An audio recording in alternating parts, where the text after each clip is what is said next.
यहाँ पे एक प्रीचर आया अमेरिका से. A preacher came here from America. मैं गया, मैं बहुत यंग था, अभी प्रभु को अभी अपनाया था, मैं वहाँ I गया. was very young. I went there. ये शायद बात होगी 2011 की. Maybe around 2011.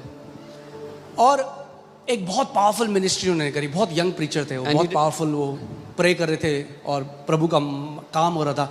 और मैं चाह रहा था कि वो मेरे लिए प्रार्थना करें, तो मैं उनके पास जाके बोलता, आप प्लीज मेरे लिए प्रार्थना करो. उन्होंने कहा हाँ, आई am praying for you. And he did a very powerful ministry, and I went to him and I said, I want you to pray for me. He said, yeah, मैं तुम्हारे लिए praying. प्रार्थना कर रहा हूँ.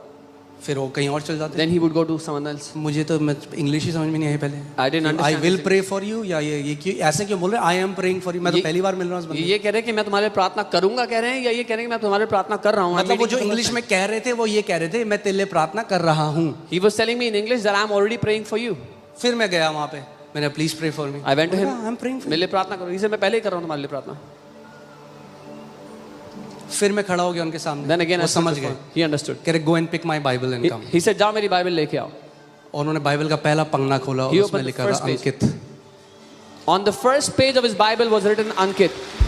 और उन्होंने कहा, जब मैं अन्य भाषा में प्रार्थना करता, प्रभु ने मुझे तेरा नाम दिया और मैं तेरे लिए पिछले 3 साल से प्रार्थना कर रहा हूँ. And he said, I was praying in unknown tongues, and the Lord gave me your name, and I have been praying for you for the past 3 जो years. अन्य भाषा में प्रार्थना करता है वो मनुष्यों से नहीं परंतु परमेश्वर से बातें करता है, क्योंकि आत्मा में वो भेद की बातें करता है. He who prays in an unknown tongue does not speak to men but to God, because he speaks mysteries in the spirit. मैं आपको बता रहा हूं, चाहे कितना भी परसिक्यूशन आए, ये टॉपिक तो छोड़ने वाला हूं नहीं मैं, जब तक इस देश में हम पीढ़ी खड़ी ना कर दें जो अन्य भाषा को में प्रार्थना करने वाली पीढ़ी है. No matter how much persecution comes, I'm not going to budge from this subject until we raise a generation that prays in tongues.